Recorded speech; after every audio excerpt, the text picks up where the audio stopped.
Lo hanno trovato letteralmente con le mani nella Parmigiana, il ladro che nella notte accanto a un complice ha fatto irruzione alla pizzeria La Favorita di via Rizzeti a Castelfranco, poche centinaia di metri in linea d'aria dal salotto buono della città. È stata la gola infatti a far attardare un trentenne marocchino con precedenti specifici nulla facente, mentre il compagno che era con lui, evidentemente meno goloso e più guardingo, si è dato la macchia. Ma andiamo con ordine, è notte profonda quando la coppia si introduce nel locale scardinando le finestre sul retro, prontamente sostituite dal giovane titolare 36enne. Una volta dentro in saccoccia finiscono 2 tablet e del fondocassa, ma anche dei sacchi di surgelati, gamberi, pesce e funghi e poi quella teglia di parmigiana appena preparata, buona anche fredda. Fatto sta che l'effrazione viene notata da un carabiniere libero da servizio che abita nel condominio e che avvisa i colleghi che piombano su via Rizzetti. Il trentenne viene bloccato per l'altro è caccia aperta, la refurtiva per un valore di circa 1.000 € è consegnata al gestore che se da un lato preferisce non rilasciare dichiarazioni,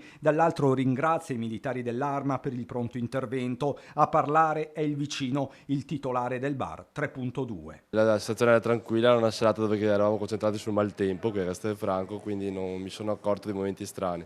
So che in zona ci sono ritrovi di persone, so che ci sono di problematiche in zona, di persone che girano e fanno un po' di confusione, diciamo. Hanno approfittato comunque di una Castelfranco semivuota o in allerta per fare questo colpo. Sicuramente bisogna aumentare un po' le misure cautelari delle forze dell'ordine per rafforzare un po' il sistema. Più controlli o azioni mirate dove si sa che ci sono già delle situazioni pericolose, diciamo. Quanto agli appetiti, se davvero la questione fosse solo la gola o peggio la fame, Alessandro non si tira indietro e non manca di ironia. Se le persone sono così, hanno bisogno di un piatto più pronto, noi siamo sempre stati disponibili a offrirglielo anche come gestori dei locali, non siamo mai stati dritti e precisi, quindi c'è disponibilità da parte nostra che aiutare la socialità di Castelfranco, non serve fare certe cose per ottenere qualcosa.